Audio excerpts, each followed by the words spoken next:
Good afternoon. Today we are going to discuss about the theories of FDI. So we have already discussed about the three theories of foreign direct investment, and the fourth one is the eclectic paradigm of Dunning. Eclectic means വിശാല വീക്ഷണമുള്ള ഒരു വലിയ വീക്ഷണത്തിൻ കോണിൽ നിന്നുള്ള ഒരു തിയറിയാണ് നമ്മളിത് ഡണ്ണിങ് എന്ന് പറയുന്ന എക്കോണമിസ്റ്റാണ് ഇത് കൊണ്ടുവന്നത്. So this is another theory of foreign direct investment. The eclectic paradigm of Dunning. Eclectic means വിശാല വീക്ഷണമുള്ള എന്നുള്ള മീനിങ് ആണ്. എക്ലക്റ്റിക് പാരഡിം എന്ന് വെച്ചാൽ ഒരു പ്രിൻസിപ്പിൾ തിയറി എന്നൊക്കെ പറയാം. ദ എക്ലക്റ്റിക് പാരഡിം ഓഫ് ഡണ്ണിങ് എന്ന് പറയുന്ന എക്കോണമിസ്റ്റ് കൊണ്ടുവന്ന എക്ലക്റ്റിക് പാരഡിം ആണ് നമ്മൾ, അല്ലെങ്കിൽ എക്ലക്റ്റിക് തിയറിയാണ് നമ്മൾ ഇനി പഠിക്കാൻ പോകുന്നത്. This eclectic theory was developed by Professor Dunning. So this theory is a mixture of three different theories of foreign direct investments. അതായത് 3 ഫോറിൻ ഡയറക്റ്റ് ഇൻവെസ്റ്റ്മെൻറ്റ് തിയറീസിൻ്റെ ഒരു മിക്സ്ചറാണ് ഈ ഡണ്ണിങ്ങിൻ്റെ എക്ലക്റ്റിക് തിയറി അല്ലെങ്കിൽ എക്ലക്റ്റിക് പാരഡിം എന്ന് പറയുന്നത്. സോ ഫോറിൻ ഡയറക്റ്റ് ഇൻവെസ്റ്റ്മെൻറ്റിനെ കുറിച്ചുള്ള ഒരു theory ഡണ്ണിങ് ആണ് introduce ചെയ്ത. ആ തിയറിയുടെ പേരാണ് എക്ലക്റ്റിക് തിയറി അഥവാ എക്ലക്റ്റിക് പാരഡിം എന്ന് പറയുന്നത്. So this theory is a combination of 3 foreign direct investment theories. 3 പ്രധാനപ്പെട്ട ഫോറിൻ ഡയറക്റ്റ് ഇൻവെസ്റ്റ്മെൻറ്റ് തിയറീസിൻ്റെ ഒരു കോമ്പിനേഷനാണ് ഈ, അല്ലെങ്കിൽ ഒരു മിക്സ്ചറാണ് ഈ എക്ലക്റ്റിക് തിയറി എന്ന് പറയുന്നത്, അല്ലെങ്കിൽ OLI എന്ന് നമ്മളതിനെ പറയുന്നുണ്ട്. OLI here O means ownership advantages. So this O is derived from ownership advantages. O stands for ownership advantages. So OLI എന്ന് പറയുന്ന 3 കോൺസെപ്റ്റുകളെ അടിസ്ഥാനപ്പെടുത്തിയിട്ടുള്ള, അതായത് O മീൻസ് ഓണർഷിപ്പ് അഡ്വാൻറ്റേജസ് എന്നതുകൊണ്ടാണ് ഉദ്ദേശിക്കുന്നത്. അപ്പോൾ ഓണർഷിപ്പ് അഡ്വാൻറ്റേജസ് എന്താണെന്ന് നമുക്ക് നോക്കാം. So this refer to the intangible assets which are the exclusive position of a company and that may be transferred within this transnational companies at low cost, leading either to higher incomes or reduced cost. So this ownership advantages means intangible assets. Intangible assets നിങ്ങൾക്കറിയാം, നമുക്ക് തൊട്ട് നോക്കാൻ പറ്റാത്ത അസറ്റ്സിനെയാണ് നമ്മൾ intangible assets എന്ന് പറഞ്ഞാൽ. So these intangible assets, so these which are possessed by a particular company, and these assets may be transferred within transnational companies. അപ്പം ഈ ഒരു കമ്പനിയുടെ പെർട്ടിക്കുലർ കമ്പനിയുടെ അസറ്റ്സ് ആയിരിക്കും, ഇൻടാഞ്ചിബിൾ അസറ്റ്സ് ആയിരിക്കും. ഇത് ട്രാൻസ്നാഷണൽ കമ്പനികൾക്കിടയിൽ അല്ലെങ്കിൽ മൾട്ടിനാഷണൽ കമ്പനികൾക്കിടയിൽ നമ്മൾ ലോ കോസ്റ്റ്, വളരെ കുറഞ്ഞ ചിലയിൽ എന്ത് ചെയ്യും, ട്രാൻസ്ഫർ ചെയ്യും. അപ്പോൾ അങ്ങനെ വരുമ്പോൾ ഒന്നുകിൽ that will be resulting in higher incomes or reduced cost. അപ്പോൾ അങ്ങനെ വരുമ്പോൾ സ്വാഭാവികമായിട്ടും കോസ്റ്റ് കുറയുകയോ അല്ലെങ്കിൽ എന്താണ് അവർക്ക് കൂടുതൽ ഇൻകം ക്രിയേറ്റ് ചെയ്യാൻ കഴിയുകയോ ചെയ്യും. അപ്പോൾ അങ്ങനെയുള്ള ഇൻടാഞ്ചിബിൾ അസറ്റ്സിനെയാണ് നമ്മൾ ഈ ഓണർഷിപ്പ് അഡ്വാൻറ്റേജസ് എന്നുകൊണ്ട് ഉദ്ദേശിക്കുന്നത്. So this ownership advantages means they are intangible assets which are transferred from one company and they are transferred to other companies within the multinational corporations, and they are transferred at low cost, and as a result of this transfer there may be either increased incomes or there may be reduced cost reduce ചെയ്യുകയോ അല്ലെങ്കിൽ നമ്മുടെ income, ഈ കമ്പനീസിൻ്റെ income വർദ്ധിപ്പിക്കാൻ സഹായിക്കുകയോ ചെയ്യും. So this transnational operations which are performed in different countries face some additional cost. പക്ഷേ ഈ transnational companies അല്ലെങ്കിൽ transnational corporations എന്ന് പറഞ്ഞാൽ they are performing in other countries. So പല രാജ്യങ്ങളിലുമാണ് അവർ പെർഫോം ചെയ്യുന്നത്. അപ്പം they may face some additional cost in such countries. ആ രാജ്യങ്ങൾ അവർക്ക് ഇത് പോരാതെ മറ്റു ചില അഡീഷണൽ കോസ്റ്റുകൾ ചിലപ്പോൾ അവർ നേരിടേണ്ടി വരുന്നു. So when they are successfully entering into a foreign market, their company must have certain characteristics that would help them to have victory over operating cost on a foreign market. അപ്പം ഒരു company എന്താണ് ഒരു foreign മാർക്കറ്റിലേക്ക് കയറുമ്പോൾ, അതായത് മറ്റൊരു രാജ്യത്തെ, വിദേശ രാജ്യത്തെ മാർക്കറ്റിലേക്ക് അവർ എൻ്റർ ചെയ്യുമ്പോൾ, അപ്പോൾ അവർക്ക് ചില പ്രത്യേകതകളുള്ളൊരു കമ്പനി ആയിരിക്കും. അപ്പോൾ ആ പ്രത്യേകതകളായിരിക്കും അവരെ എന്താണ് ഒരു ഫോറിൻ മാർക്കറ്റിൽ അവർക്ക് എന്താണ് അവരുടെ ഓപ്പറേറ്റിംഗ് കോസ്റ്റിന് മുകളിലായി, അവരുടെ നിലവിലുള്ള ഓപ്പറേറ്റിംഗ് കോസ്റ്റിന് മുകളിലായി അവരെ വിജയിക്കാൻ സഹായിക്കുന്ന ചില പ്രത്യേകതകളുണ്ടാവും. ആ ചില ക്യാരക്ടറിസ്റ്റിക്സ് ആയിരിക്കും അവരെ ആ ഫോറിൻ മാർക്കറ്റിലെ ഓപ്പറേറ്റിംഗ് കോസ്റ്റിനെയൊക്കെ കവച്ചു വെച്ചുകൊണ്ട് ആ ഫോറിൻ മാർക്കറ്റിൽ വിജയം കൈവരിക്കാൻ സഹായിക്കുന്ന ചില പ്രത്യേകതകളുണ്ടാവും. ആ പ്രത്യേകതകളാണ് അവരുടെ അഡ്വാൻറ്റേജസ് എന്ന് പറഞ്ഞാൽ. So when a company is entering into a foreign market successfully, they may have some characteristics. So these characteristics are the factors which help them to have victory over the operating cost on a foreign market. ഒരു foreign മാർക്കറ്റിലെ operating cost മുകളിലായി അവർക്ക് എന്താണ് വിജയം നേടാൻ സഹായിക്കുന്നത് ഈ പ്രത്യേകതകളായിരിക്കും. ആ പ്രത്യേകതകൾ നമുക്ക് അഡ്വാൻറ്റേജസ് എന്ന് പറയാം. These advantages are some property competences or a specific benefits of the company. ഈ അഡ്വാൻറ്റേജസ് എന്ന് പറയുന്നത് കമ്പനിക്കുള്ള ചില പ്രത്യേക ബെനിഫിറ്റുകളായിരിക്കും, അല്ലെങ്കിൽ അവർക്ക് മാത്രമുള്ള ഒരു ചില ചില അഡ്വാൻറ്റേജസ് ഒക്കെ ആയിരിക്കും. ആ കമ്പനിക്കുള്ള ചില അഡ്വാൻറ്റേജസ്, ആ കമ്പനിക്കുള്ള ചില പ്രത്യേക ബെനിഫിറ്റ്സ് കൊണ്ടായിരിക്കാം കമ്പനി ഈ തരത്തിലുള്ള ഒരു പുതിയ മാർക്കറ്റിലേക്ക് എൻ്റർ ചെയ്യുമ്പോൾ ആ മാർക്കറ്റിലെ ഓപ്പറേറ്റിംഗ് കോസ്റ്റിനെയൊക്കെ കവർ ചെയ്തുകൊണ്ട് അവർക്ക് വിജയം നേടാൻ സഹായിക്കുന്നത് ഈ പ്രത്യേകതകളായിരിക്കും. ഉദാഹരണത്തിന് നമ്മൾ പറഞ്ഞു കുറച്ച് സ്പെസിഫിക് അഡ്വാൻറ്റേജസ് അവർക്കുണ്ടെന്ന് പറഞ്ഞു. ഒരു പ്രത്യേക ഫേമിന് ചില പ്രത്യേക അഡ്വാൻറ്റേജസ് അല്ലെങ്കിൽ നേട്ടങ്ങളുണ്ടാവും. ആ നേട്ടങ്ങളുടെ മുകളിലുള്ള ഒരു മൊണോപ്പൊളി, ഒരു കുത്തക എന്ന് പറയുന്നത് ഇവർക്കായിരിക്കും. ആ നേട്ടങ്ങൾ, ആ അഡ്വാൻറ്റേജസ് അവരെന്ത് ചെയ്യും? They may be using them abroad.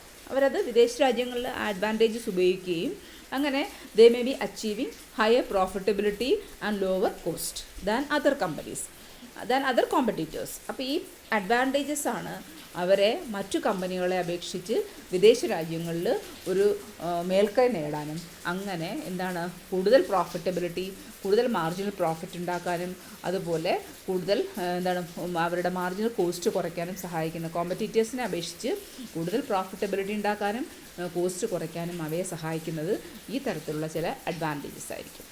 അപ്പോൾ ആ സ്പെസിഫിക് അഡ്വാൻറ്റേജസ് ഉള്ളത് കൊണ്ടാണ് അവർക്ക് അവരുടെ മറ്റു വിദേശ രാജ്യങ്ങളിലെ ഓപ്പറേറ്റിംഗ് കോസ്റ്റ് കവർ ചെയ്ത് അവർക്ക് ഒരു വിക്ടറി നേടിയെടുക്കാൻ സഹായിക്കുന്നത് ഈ സ്പെസിഫിക് അഡ്വാൻറ്റേജസ് ആണ്. ഈ സ്പെസിഫിക് അഡ്വാൻറ്റേജസിനെ നമുക്ക് മൂന്നായി തരംതിരിക്കാം. There are 3 types of these specific advantages. ഈ സ്പെസിഫിക് അഡ്വാൻറ്റേജസ് എന്ന് പറഞ്ഞാൽ പ്രധാനമായിട്ടും 3 തരത്തിലുള്ള അഡ്വാൻറ്റേജസ് ആണ് ഉള്ളത്. ഒന്നെന്ന് പറയുന്നത് മൊണോപ്പൊളി അഡ്വാൻറ്റേജസ് ആണ്. ഒന്നാമതായിട്ട് പറയുന്നത് monopoly advantages in the form of privileged access to markets through ownership of natural limited resources, patents and trade marks. ഒന്നാമതെന്ന് പറഞ്ഞാൽ മൊണോപ്പൊളി അഡ്വാൻറ്റേജസ് ആണ്. അത് പ്രധാനമായിട്ടും അവർക്കുള്ള ചില പ്രത്യേക അവകാശങ്ങളാണ്. ചില മാർക്കറ്റിലേക്ക് കടന്നു കയറാനുള്ള അവർക്ക് ചില അവകാശങ്ങളുണ്ട്. ആ അവകാശങ്ങളിലൂടെയുള്ള മൊണോപ്പൊളി അഡ്വാൻറ്റേജസ് ആണ്. അതായത് അവർക്ക് നാച്ചുറൽ റിസോഴ്സസിൻ്റെ ഒരു കുത്തക ഉണ്ടാവും, അല്ലെങ്കിൽ ഓണർഷിപ്പ് ഉണ്ടാവും, അല്ലെങ്കിൽ പേറ്റൻ്റ് അവരുടെ കയ്യിലായിരിക്കും ചില കമ്മോഡിറ്റീസിൻ്റെ, അല്ലെങ്കിൽ ചില കമ്മോഡിറ്റീസിൻ്റെ ട്രേഡ് മാർക്ക് അവരായിരിക്കും അവൻ്റെ ട്രേഡ് മാർക്കുള്ളത്. അപ്പോൾ അങ്ങനെയുള്ള ചില മൊണോപ്പൊളി അഡ്വാൻറ്റേജസ് ആണ് ഒന്നാമതായിട്ടുള്ള സ്പെസിഫിക് അഡ്വാൻറ്റേജസിൽ ഒന്നാമതായിട്ട് പറയുന്നത്. അപ്പോൾ മൊണോപ്പൊളി അഡ്വാൻറ്റേജ് പ്രധാനമായിട്ട് ഏതൊക്കെ രൂപത്തിലായിരിക്കും? They have some privilege access to markets through ownership of natural resources, patents, trade marks. അതായത് നാച്ചുറൽ റിസോഴ്സിൻ്റെ ഉടമസ്ഥാവകാശത്തിലൂടെയും പേറ്റൻറ്റിലൂടെയും ട്രേഡ് മാർക്കിലൂടെയും അവർക്ക് ഈ മാർക്കറ്റിലേക്ക് കടന്നു കയറാനുള്ള ഒരു പ്രത്യേക മൊണോപ്പൊളി അല്ലെങ്കിൽ കുത്തകയുണ്ട്. ആ കുത്തകയാണ് ഒന്നാമതായി അവർക്കുള്ള സ്പെസിഫിക് അഡ്വാൻറ്റേജായിട്ട് പറയുന്നത്. Second is technology knowledge. അതും പ്രധാനമായിട്ടും they are broadly defined, knowledge broadly defined so as to contain all forms of innovation activities. അവരുടെ ടെക്നോളജിയും അതുപോലെ എന്ന് പറഞ്ഞാൽ വളരെ വിശാലമായ അറിവുമുണ്ട് അവർക്ക്. ചില കമ്പനികൾക്ക് അവരുടെ ടെക്നോളജി വളരെ അപ്ഡേറ്റഡ് ആയിരിക്കും, മാത്രമല്ല വളരെ ബ്രോഡ്ലി ഡിഫൈൻഡ് ആയിട്ടുള്ള നോളജ് ഉള്ള ഒരു കമ്പനി ആയിരിക്കും.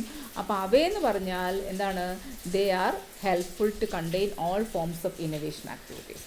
എല്ലാ തരത്തിലുള്ള ഇന്നോവേഷൻസും കൊണ്ടുവരാൻ സഹായകമായ രീതിയിലുള്ള ടെക്നോളജിയും വളരെ വിശാലമായ നോളജും ഉള്ള കമ്പനിയായിരിക്കും ഈ കമ്പനികൾ. അതും അവരുടെ ഒരു സ്പെസിഫിക് അഡ്വാൻറ്റേജ്. ഒന്നെന്ന് പറയുന്നത് മൊണോപ്പൊളി അഡ്വാൻറ്റേജ് ഏത് രൂപത്തിലാണ്? അതായത് മാർക്കറ്റ്സിനെ ആക്സസ് ചെയ്യാനുള്ള മൊണോപ്പൊളി അഡ്വാൻറ്റേജ് ഉണ്ട്. ഇതിലൂടെയാണ് കൂടുതൽ റോ മെറ്റീരിയൽസിൻ്റെ ഓണർഷിപ്പിലൂടെ, പേറ്റൻറ്റ് കൈവശം വെക്കുന്നതിലൂടെ, ട്രേഡ് മാർക്ക് കൈവശം വെക്കുന്നതിലൂടെ അവർക്ക് എന്തിനുള്ള അഡ്വാൻറ്റേജ്? മൊണോപ്പൊളി അഡ്വാൻറ്റേജ് ഉണ്ട്. സെക്കൻഡ് എന്ന് വെച്ചാൽ ടെക്നോളജിയിൽ അവർക്ക് എന്താണ് ടെക്നോളജിയിൽ ഉള്ള ഒരു മേൽക്കൈ, ടെക്നോളജിക്കൽ നോളജ് ഉണ്ട്. അപ്പോൾ ഇതൊക്കെയെന്ന് പറഞ്ഞാൽ എന്താണ് എല്ലാ തരത്തിലുള്ള ഇന്നോവേഷൻ ആക്ടിവിറ്റീസിനെയും ഉൾക്കൊള്ളുന്ന തരത്തിലുള്ള വളരെ നല്ല രീതിയിലുള്ള ടെക്നോളജിക്കൽ നോളജാണ് അവരുടെ മറ്റൊരു സ്പെസിഫിക് അഡ്വാൻറ്റേജ് ആയിട്ട് പറയുന്നത്. Third, economies of large size. അതായത് ലാർജ് സ്കെയിൽ ഓപ്പറേഷൻ ഉണ്ടാകുമ്പോൾ നമ്മൾ പറഞ്ഞിട്ടുണ്ട് പലതരത്തിലുള്ള അഡ്വാൻറ്റേജസ് ഉണ്ടാവും. അതിനെയാണ് നമ്മൾ ഇക്കോണമീസ് ഓഫ് സ്കെയിൽ എന്ന് പറയുന്നത്. അപ്പോൾ ലാർജ് സ്കെയിൽ ആകുമ്പോൾ അല്ലെങ്കിൽ ഉൽപ്പാദനം വലിയ തോതിലാവുമ്പോൾ അവർക്ക് ധാരാളം ഇക്കോണമീസ് അഡ്വാൻറ്റേജസ് ഉണ്ടാവും അല്ലേ. അതായത് ഇക്കോണമീസ് ഓഫ് ലേണിംഗ്, അതായത് കുറേ വർക്ക് ചെയ്ത് തരുമ്പം അതിൽ നിന്നുള്ള അഡ്വാൻറ്റേജസ് ഉണ്ടാവും. ഇക്കോണമീസ് ഓഫ് സ്കെയിൽ, തോത് വർദ്ധിക്കുമ്പോൾ ഉണ്ടാവും, സ്കോപ്പ് വർദ്ധിക്കുമ്പോൾ ഉണ്ടാവും.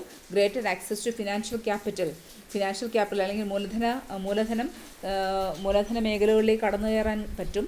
അപ്പോൾ അങ്ങനെയൊക്കെയുള്ള പലതരത്തിലുള്ള അഡ്വാൻറ്റേജസ് ആണ് മൂന്നാമതായി പറഞ്ഞത്. ഇക്കോണമീസ് ഓഫ് ലാർജ് സൈസ്, വലിയ തോതിലുള്ള അഡ്വാൻറ്റേജസ്, അതായത് പ്രധാനമായിട്ടും ഇക്കോണമീസ് ഓഫ് ലേണിംഗ്, അതായത് കൂടുതൽ പഠിക്കുന്നതിലൂടെ ഉണ്ടാകുന്ന അഡ്വാൻറ്റേജസ്, അല്ലെങ്കിൽ ഇക്കോണമീസ് ഓഫ് സ്കെയിൽ, തോത് വർദ്ധിക്കുമ്പോഴുള്ള അഡ്വാൻറ്റേജസ്, സ്കോപ്പും അല്ലെങ്കിൽ കൂടുതൽ ഫിനാൻഷ്യൽ മാർക്കറ്റിലേക്കുള്ള ഫിനാൻഷ്യൽ ക്യാപിറ്റലിലേക്കുള്ള ഒരു ആക്സസിബിലിറ്റിയും, ഇതൊക്കെയെന്ന് പറഞ്ഞാൽ മൂന്നാമത്തെ തരത്തിലുള്ള അഡ്വാൻറ്റേജസിൽ നമുക്ക് ഉൾപ്പെടുത്താം. അങ്ങനെ ഈ 3 തരത്തിലുള്ള സ്പെസിഫിക് അഡ്വാൻറ്റേജസ് ആണ് അവർക്ക് സഹായിക്കുന്നത്. പ്രത്യേകിച്ചും ചില ബെനിഫിറ്റുകൾ ഉണ്ടാക്കിയെടുക്കാനും അവർക്ക് വലിയ പ്രോഫിറ്റ് ഉണ്ടാക്കിയെടുക്കാനും അവരുടെ കോസ്റ്റ് കുറയ്ക്കാനും വിദേശ രാജ്യങ്ങളിൽ അവരുടെ കോമ്പറ്റീറ്റേഴ്സിനെ അപേക്ഷിച്ച് കോസ്റ്റ് കുറയ്ക്കാനും കൂടുതൽ ലാഭം കൊയ്യാനും സഹായിക്കുന്നത് ഈ തരത്തിലുള്ള അഡ്വാൻറ്റേജസ് ആണ്. അപ്പോൾ അതാണ് നമ്മൾ ഓണർഷിപ്പ് അഡ്വാൻറ്റേജസ് അല്ലെങ്കിൽ ഓണർഷിപ്പ് അഡ്വാൻറ്റേജസ് എന്ന പേരിൽ നമ്മൾ പറയുന്നത്. സെക്കൻഡ് എന്ന് പറയുന്നത് OLI എന്നാണ് നമ്മൾ പറഞ്ഞത്. അതിൽ ഓയിൽ ഓണർഷിപ്പ് അഡ്വാൻറ്റേജസ് പറഞ്ഞു. Second L means location. L എന്ന് പറഞ്ഞാൽ ലൊക്കേഷൻ എന്ന് പറയുന്നതുമായി ബന്ധപ്പെട്ടാണ് നമ്മൾ പറയുന്നത്. അപ്പോൾ നമ്മൾ ആദ്യം ഫസ്റ്റ് കണ്ടീഷൻ പറഞ്ഞു, ഓണർഷിപ്പ് അഡ്വാൻറ്റേജിൻ്റെ കാര്യം പറഞ്ഞു. അപ്പം നമ്മുടെ first condition, after satisfying the first condition, it is more advantageous for the company that owns them to use it itself rather than sell them or rent them to foreign firms. അപ്പോൾ രണ്ടാമതായിട്ട് നമ്മൾ പറയുന്നത് ഈ advantages ഒക്കെ ഉണ്ടെങ്കിൽ ഒരു കമ്പനിയെ സംബന്ധിച്ചിടത്തോളം it is better to use them by themselves. അതായത് അവരെന്ത് ചെയ്യണം, അവർ സ്വന്തമായിട്ട് ഉപയോഗിക്കണം. So they should use all these advantages എന്താണ് by themselves rather than sell them to other foreign firms or rent them to other firms. അവരുടെ advantages മറ്റ് ഫേംസിന് കൊടുക്കാതെ അല്ലെങ്കിൽ മറ്റ് ഫേംസിന് വാടകയ്ക്ക് കൊടുക്കുകയോ മറ്റ് ഫേംസിന് വിൽക്കുകയോ ചെയ്യാതെ സ്വന്തമായി ഉപയോഗിക്കുന്നതിലുള്ള അഡ്വാൻറ്റേജസ്, അതാണ് സെക്കൻഡ് ആയിട്ടുള്ള ഒരു കണ്ടീഷൻ എന്ന് പറയുന്നത്. അപ്പോൾ ഫസ്റ്റ് കണ്ടീഷനായ അഡ്വാൻറ്റേജസ് ഒക്കെ ഉണ്ടെങ്കിൽ രണ്ടാമത് അവരുടെ പ്രധാനപ്പെട്ട കൂടുതൽ അഡ്വാൻറ്റേജസ് എന്ന് പറയുന്നത് അവരുടെ ഈ അഡ്വാൻറ്റേജസ് ഒക്കെ കൂടുതൽ പ്രധാനമായിട്ടും സ്വന്തമായി ഉപയോഗിക്കുക, മറ്റു കമ്പനികൾക്ക് റെൻറ്റിന് കൊടുക്കുകയോ അല്ലെങ്കിൽ അവർക്ക് വിൽക്കുകയോ ചെയ്യാതെ സ്വന്തമായി ഉപയോഗിക്കുക എന്നുള്ളതാണ് സെക്കൻഡ് ആയിട്ടുള്ള കണ്ടീഷൻ എന്ന് പറയുന്നത്. അപ്പോൾ ലൊക്കേഷൻ അഡ്വാൻറ്റേജ് എന്ന് പറഞ്ഞാൽ they are very important factors to determine who will become the host countries for the activities of the transnational corporations. അപ്പോൾ ഈ ലൊക്കേഷൻ അഡ്വാൻറ്റേജ് എന്ന് പറഞ്ഞാൽ എന്താണ്, അത് പ്രധാനമായിട്ടും ഏത് രാജ്യമാണോ ഹോസ്റ്റ് കൺട്രി ആവുന്നത്, അതായത് ഈ ട്രാൻസ്നാഷണൽ കോർപ്പറേഷൻസിൻ്റെ ആക്ടിവിറ്റീസിന് ഹോസ്റ്റ് കൺട്രി ആവുക എന്നുള്ളതാണ് പ്രധാനമായിട്ടും ലൊക്കേഷൻ അഡ്വാൻറ്റേജിൽ നമ്മൾ അർത്ഥമാക്കുന്നത്. അപ്പം ഈ പ്രത്യേകിച്ചും ഈ ഓരോ രാജ്യത്തിനും എന്താണ് ഈ ലൊക്കേഷൻ അഡ്വാൻറ്റേജ് എന്ന് പറയുന്ന പല രാജ്യങ്ങൾക്കും പലതരത്തിലുള്ള അഡ്വാൻറ്റേജസ് ആയിരിക്കും. ഒരു പ്രദേശത്ത് നിന്നുള്ള അഡ്വാൻറ്റേജസ് പലതരത്തിലായിരിക്കും. അപ്പോൾ location advantages of different countries they are the key factors for which determine who will become host countries. അപ്പം ലൊക്കേഷൻ അഡ്വാൻറ്റേജ് എന്നുള്ളതാണ് പ്രധാനമായിട്ട് ഏത് രാജ്യമാണോ ഹോസ്റ്റ് കൺട്രി ആവുന്നതെന്നുള്ളത് തീരുമാനിക്കുന്നത്. ഈ ട്രാൻസ്നാഷണൽ കോർപ്പറേഷൻസിൻ്റെ ആക്ടിവിറ്റീസ് കേന്ദ്രീകരിക്കുന്നത് ഏത് രാജ്യത്താണോ എന്നുള്ളത് തീരുമാനിക്കുന്നത് ലൊക്കേഷൻ അഡ്വാൻറ്റേജസ് ആണ്. അപ്പോൾ ഈ ഓരോ രാജ്യത്തിൻ്റെയും സ്പെസിഫിക് അഡ്വാൻറ്റേജസിനെ നമുക്ക് പ്രധാനമായിട്ടും 3 കാറ്റഗറി ആയിട്ട് തിരിക്കാം. അപ്പോൾ ഓരോ ഹോസ്റ്റ് കൺട്രിക്കും കിട്ടുന്ന സ്പെസിഫിക് അഡ്വാൻറ്റേജസ് ഏതൊക്കെയാണെന്ന് നമുക്ക് നോക്കാം. ട്രാൻസ്നാഷണൽ കോർപ്പറേഷൻസിൻ്റെ ആക്ടിവിറ്റീസിലൂടെ എന്തൊക്കെ സ്പെസിഫിക് അഡ്വാൻറ്റേജസ് എന്ന് നോക്കാം. 3 കാറ്റഗറി ആയിട്ട് നമുക്ക് തിരിക്കാവുന്നതാണ്. ഒന്നെന്ന് പറയുന്നത് the economic benefits which consist of quantitative and qualitative factors of production, then cost of transport, telecommunication, market size etcetera. അപ്പോൾ അതായത് ഓരോ രാജ്യത്തിലെയും സ്പെസിഫിക് അഡ്വാൻറ്റേജസ് ആണ് നമ്മൾ പറയുന്നത്. ഒന്നാമത് ഇക്കണോമിക് ബെനിഫിറ്റ്സ് ആണ്. പ്രത്യേകിച്ചും എന്താണ് qualitative improvement in factors of production, quantitative improvement in factors of production. അതായത് ഫാക്ടേഴ്സ് ഉൽപ്പാദന ഘടകങ്ങളുടെ എന്താണ് ക്വാളിറ്റിയിലുള്ളതും ക്വാണ്ടിറ്റിയിലുള്ളതുമായ എത്രത്തോളം അതിൻ്റെ അളവും ക്വാണ്ടിറ്റിയും അല്ലെങ്കിൽ അതിൻ്റെ ക്വാളിറ്റി ഗുണം എത്രത്തോളം ഉണ്ട് എന്നുള്ളത്. രണ്ടാമതെന്ന് പറയുന്നത് എന്താണ് അതിൻ്റെ കോസ്റ്റ് ഓഫ് ട്രാൻസ്പോർട്ട് കോസ്റ്റ് എത്രത്തോളം ഉണ്ട് എന്നുള്ളത്, ടെലികമ്മ്യൂണിക്കേഷൻ സംവിധാനം എത്രത്തോളം ഉണ്ടെന്നുള്ളത്, മാർക്കറ്റ് സൈസ് എത്രത്തോളം ഉണ്ട് എന്നുള്ളത്, ഇതൊക്കെയാണ് ഇക്കണോമിക് ബെനിഫിറ്റ്സ് എന്നുകൊണ്ട് ഉദ്ദേശിക്കുന്നത്. സോ ഓരോ രാജ്യത്തെയും സ്പെസിഫിക് അഡ്വാൻറ്റേജസിനെയാണ് ഈ മൂന്നായിട്ട് പറയുന്നത്. അപ്പോൾ ഒന്നാമതെന്ന് വെച്ചാൽ ഇക്കണോമിക് ബെനിഫിറ്റ്സ് എന്ന് വെച്ചാൽ പ്രത്യേകിച്ചും എന്താണ് quantitative and qualitative factors of പ്രൊഡക്ഷൻ്റെ ക്വാണ്ടിറ്റിയും ക്വാളിറ്റിയും, then cost of transport cost എത്ര ഉണ്ട് എന്നുള്ളത്, പിന്നെ ടെലികമ്മ്യൂണിക്കേഷൻ എത്രത്തോളം ഉണ്ട് എന്നുള്ളത്, മാർക്കറ്റ് സൈസ് എത്രത്തോളം ഉണ്ട് എന്നുള്ളത്, അതെന്ന് പറയുന്നത് ഒക്കെ ഒരു രാജ്യത്തിൻ്റെ സ്പെസിഫിക് ബെനിഫിറ്റ്സ് ആണ്. അപ്പോൾ ഈ രാജ്യത്തിൻ്റെ സ്പെസിഫിക് അഡ്വാൻറ്റേജസ് എന്ന് പറയുന്നത് എന്താണ് ഈ ട്രാൻസ്നാഷണൽ കോർപ്പറേഷൻസിനെ സഹായിക്കുന്നതായിരിക്കും. പിന്നെ പൊളിറ്റിക്കൽ അഡ്വാൻറ്റേജസ്, അപ്പോൾ പ്രത്യേകിച്ചും എന്താണ് there may be some common or specific government policies that affect foreign direct investment. അപ്പോൾ ഓരോ രാജ്യത്തെയും പ്രത്യേക തരത്തിലുള്ള പൊളിറ്റിക്കൽ പോളിസീസ് ഉണ്ടാവാം, അവരുടെ പ്രധാനപ്പെട്ട ഗവൺമെൻറ്റിൻ്റെ പോളിസീസ് ഉണ്ടാവാം, അത് മിക്കവാറും ഫോറിൻ ഡയറക്റ്റ് ഇൻവെസ്റ്റ്മെൻറ്റിനെ സ്വാധീനിക്കും. ചില രാജ്യങ്ങളിൽ അവർ FDI സമ്മതിക്കാറില്ല, ചില രാജ്യങ്ങളിൽ അവർ 100% FDI കൊടുക്കാറുണ്ട്, ചില രാജ്യങ്ങളിൽ 50% കൊടുക്കാറുണ്ട്. അപ്പോൾ ഗവൺമെൻറ്റിൻ്റെ പോളിസീസ്, FDIയുമായി ബന്ധപ്പെട്ട ഗവൺമെൻറ് പോളിസീസ് എന്ന് പറയുന്നതും ഈ മൾട്ടിനാഷണൽ കോർപ്പറേഷൻസിന് കിട്ടുന്ന ഒരു അഡ്വാൻറ്റേജസ് ആണ്. പിന്നെ സോഷ്യൽ അഡ്വാൻറ്റേജസ് പ്രത്യേകിച്ചും നമ്മൾ ഉദ്ദേശിക്കുന്നതെന്ന് പറഞ്ഞാൽ distance between the home and home countries. ഏതൊക്കെയാണ് രണ്ട് രാജ്യങ്ങൾ തമ്മിലുള്ള, അതായത് ഏതൊക്കെ രാജ്യങ്ങളാണോ മറ്റു രാജ്യങ്ങൾ തമ്മിലുള്ള ഡിസ്റ്റൻസ്, പിന്നെ കൾച്ചറൽ ഡൈവേഴ്സിറ്റി, രണ്ട് രാജ്യങ്ങൾ തമ്മിലുള്ള കൾച്ചറിലുള്ള വ്യത്യാസങ്ങൾ, ആറ്റിറ്റ്യൂഡ് ടുവേഴ്സ് സ്ട്രേഞ്ചേഴ്സ് എക്സെട്ര. ചില രാജ്യങ്ങൾ സ്ട്രേഞ്ചേഴ്സിനെ അക്സെപ്റ്റ് ചെയ്യില്ല, അപ്പം സ്ട്രേഞ്ചേഴ്സ് അല്ലെങ്കിൽ അപരിചിതരോടുള്ള സമീപനം, ഇതൊക്കെ എന്ന് പറയുന്നത് സോഷ്യൽ അഡ്വാൻറ്റേജസിൽ ഇൻക്ലൂഡ് ചെയ്യുന്നുണ്ട്. അപ്പോൾ ആ സോഷ്യൽ അഡ്വാൻറ്റേജസും ട്രാൻസ്നാഷണൽ കോർപ്പറേഷൻസിന് കിട്ടുന്ന ഒരു അഡ്വാൻറ്റേജസിൽ നമുക്ക് ഉൾപ്പെടുത്താം. അപ്പോൾ പ്രധാനമായിട്ടും ട്രാൻസ്നാഷണൽ കോർപ്പറേഷൻസിന് കിട്ടുന്ന 3 തരത്തിലുള്ള അഡ്വാൻറ്റേജസാണ് നമ്മൾ പറയുന്നത്. ഒന്ന് ഇക്കണോമിക് ബെനിഫിറ്റ്സ്, പ്രത്യേകിച്ചും quantity and quality of factors of production, cost of transport, then telecommunication, market size etcetera. Then political advantages, that is the policy of the government towards FDI. പിന്നെ സോഷ്യൽ അഡ്വാൻറ്റേജസ് പ്രത്യേകിച്ചും പറയുന്നത് എന്താണ് distance between the home country and the host country, and cultural diversity എന്താണ്, ആൾക്കാർ തമ്മിലുള്ള സാംസ്കാരികമായ വ്യത്യാസം എന്താണ്, പിന്നെ ആറ്റിറ്റ്യൂഡ് ടുവേഴ്സ് ഫോറിനേഴ്സ് അല്ലെങ്കിൽ സ്ട്രേഞ്ചേഴ്സിനോടുള്ള സമീപനം, ഇതൊക്കെ എന്ന് പറയുന്നത് നമ്മുടെ സോഷ്യൽ അഡ്വാൻറ്റേജസിൽ ഇൻക്ലൂഡ് ചെയ്യുന്നു. Then comes the term I means internalization. I stands for internalization. So first two conditions of ownership advantages, and second condition is some other types of location, and the third condition is, so after satisfying these first two conditions, now we are moving to the third condition, that is internalization. Internalization means it must be profitable for the company to use these advantages in collaboration with at least some factors outside the country of origin.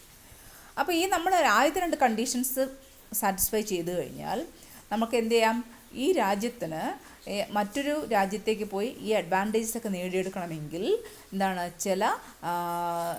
അതായത് അവരുടെ സ്വന്തം രാജ്യത്തെ അപേക്ഷിച്ച് മറ്റു രാജ്യത്ത് ചില factors ഉണ്ടെങ്കിൽ, ചില ഘടകങ്ങളുണ്ടെങ്കിൽ മാത്രമേ ഈ ആദ്യത്തെ 2 കണ്ടീഷൻസ് സാറ്റിസ്ഫൈ ചെയ്താൽ പോലും ഇവർക്ക് സക്സസ്ഫുൾ ആവണമെങ്കിൽ, പ്രോഫിറ്റബിൾ ആവണമെങ്കിൽ മറ്റു ചില ഫാക്ടേഴ്സ്, അതായത് ഈ രാജ്യത്തിന് പുറത്തു ചില ഘടകങ്ങൾ പ്രവർത്തിക്കണം.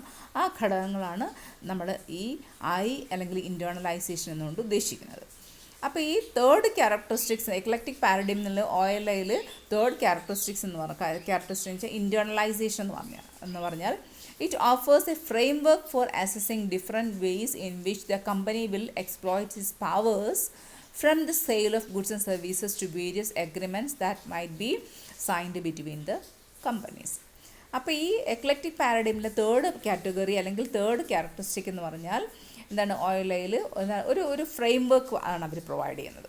ആ OLIയിൽ അവർ പറയുന്നത് വെച്ചാൽ ഒരു കമ്പനിക്ക് എന്താണ് അവരുടെ പവേഴ്സ്, അവരുടെ സാധനങ്ങളും സേവനങ്ങളും വിറ്റഴിക്കുന്നതിലൂടെയുള്ള പല എഗ്രിമെൻറ്റിലൂടെ അവരുടെ സാധനങ്ങളും സേവനങ്ങളോടും വിറ്റഴിക്കുന്നതിനുള്ള അതിൽ നിന്ന് കിട്ടുന്ന ഒരു പവേഴ്സ്, ആ പവർ എക്സ്പ്ലോയിറ്റ് ചെയ്യണമെങ്കിൽ, അതായത് രാജ്യങ്ങൾ തമ്മിലുള്ള അല്ലെങ്കിൽ കമ്പനികൾ തമ്മിൽ സൈൻ ചെയ്യുന്ന അവരുടെ എഗ്രിമെൻറ്റ്സ് സൈൻ ചെയ്യും. ആ സൈൻ ചെയ്യുന്നതിലൂടെ അവർക്ക് എത്രത്തോളം അവരുടെ കമ്പനിക്ക് അവരുടെ പവർ, അവരുടെ സാധനങ്ങളും സേവനങ്ങളും വിറ്റഴിക്കുന്നതിനുള്ള പവറിനെ എക്സ്പ്ലോയിറ്റ് ചെയ്യാം അല്ലെങ്കിൽ ചൂഷണം ചെയ്യാം എന്നുള്ളതാണ് ഈ OLI എന്ന് പറയുന്നത്. അപ്പോൾ OLI offers a framework. അതൊരു ഫ്രെയിം വർക്ക് നമുക്ക് തരും. ഇതിനു വേണ്ടിയാണ് for assessing different ways in which a company will exploit its powers.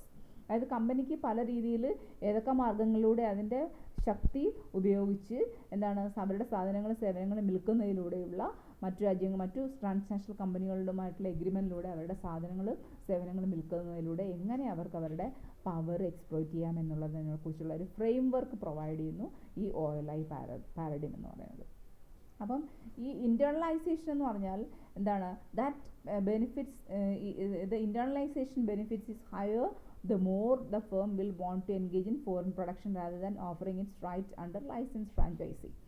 അപ്പോൾ ഈ ഇൻറ്റേർണലൈസേഷൻ വരുമ്പോൾ കൂടുതൽ അവർക്ക് ബെനിഫിറ്റ്സ് കിട്ടുന്നത് എത്രത്തോളം അവർ ഈ ഫോറിൻ പ്രൊഡക്ഷനിലേക്ക് നേരിട്ട് ഇടുക എന്നുള്ളതാണ് ഇൻറ്റേർണലൈസേഷൻ ഉണ്ടാകുന്നത്. Rather than offering its right under licensee franchise etcetera. അല്ലാതെ ഇവരുടെ റൈറ്റ് ഓഫ് ഓണർഷിപ്പോ അല്ലെങ്കിൽ ഇവരുടെ ലൈസൻസോ ഇവരുടെ ഫ്രാഞ്ചൈസിയോ ഒക്കെ മറ്റു രാഷ്ട്രങ്ങളിലെ കമ്പനികൾക്ക് കൊടുക്കുന്നതിന് പകരം എത്രത്തോളം ഇവർക്ക് നേരിട്ട് പ്രൊഡക്ഷനിൽ ഇടപെടാം എന്നുള്ളതാണ് ഈ ഇൻറ്റേർണലൈസേഷൻ എന്നുകൊണ്ട് മീൻ ചെയ്യുന്നത്. So they should engage in the production of the commodities directly rather than rent the license or rent the franchisee to other companies. മറ്റു കമ്പനികൾക്ക് അവരുടെ ലൈസൻസോ അവരുടെ ഫ്രാഞ്ചൈസിയോ കൊടുക്കാതെ നേരിട്ട് എങ്ങനെ ഇടപെടാം എന്നുള്ളതാണ് ഇൻറ്റേർണലൈസേഷൻ എന്ന് ഉദ്ദേശിക്കുന്നത്. So this eclectic paradigm or OLI shows that OLI parameters are different from company to company. ഓരോ കമ്പനിയിലും ഈ OLI പാരാമീറ്റേഴ്സ് ഡിഫറെൻ്റ് ആയിരിക്കും. അപ്പോൾ ഒരു കമ്പനിയിലുള്ള OLI അല്ലെങ്കിൽ ഓണർഷിപ്പ് അഡ്വാൻറ്റേജ് ആയിരിക്കില്ല മറ്റൊരു കമ്പനിക്കുള്ളത്, അല്ലെങ്കിൽ ഒരു കമ്പനിക്കുള്ള ഇൻറ്റേർണലൈസേഷൻ ആയിരിക്കില്ല മറ്റൊരു കമ്പനിക്കുള്ളത്. അപ്പോൾ ഈ OLI എന്ന് പറയാം, അല്ലെങ്കിൽ ലൊക്കേഷൻ അഡ്വാൻറ്റേജസ് ആയിരിക്കത്തില്ല ഒരു കമ്പനിക്കുള്ളത്. അപ്പോൾ ഈ OLI എന്ന് പറഞ്ഞാൽ OLI പാരാമീറ്റേഴ്സ് എന്ന് പറഞ്ഞാൽ ഓരോ കമ്പനിക്കും വ്യത്യാസമായിരിക്കും. മാത്രമല്ല and will depend on the economic and political and social characteristics of the host country. അതെന്തിനെ ആശ്രയിച്ച് ഈ OLI പാരാമീറ്റേഴ്സ് എന്ന് വെച്ചാൽ ഓരോ രാജ്യത്തെയും എക്കണോമിക് കണ്ടീഷൻസ് എന്തൊക്കെയാണ്, അവിടുത്തെ പൊളിറ്റിക്കൽ കണ്ടീഷൻസ് എന്താണ്, ക്യാരക്ടറിസ്റ്റിക്സ് എന്തൊക്കെയാണ്, സോഷ്യൽ ക്യാരക്ടറിസ്റ്റിക്സ് എന്തൊക്കെയാണ്, അതിൻ്റെ അടിസ്ഥാനത്തിൽ ഓരോ കൺട്രീസിൻ്റെയും OLI പാരാമീറ്റേഴ്സിലും വ്യത്യാസം ഉണ്ടാവും. അതിന് പ്രകാരം ഓരോ കമ്പനികൾക്കുള്ള OLI പാരാമീറ്റേഴ്സിലും വ്യത്യാസം ഉണ്ടാവും. അതുകൊണ്ട് the objectives and strategies of the firm, the magnitude and pattern of production will depend on the challenges and opportunities offered by different types of countries.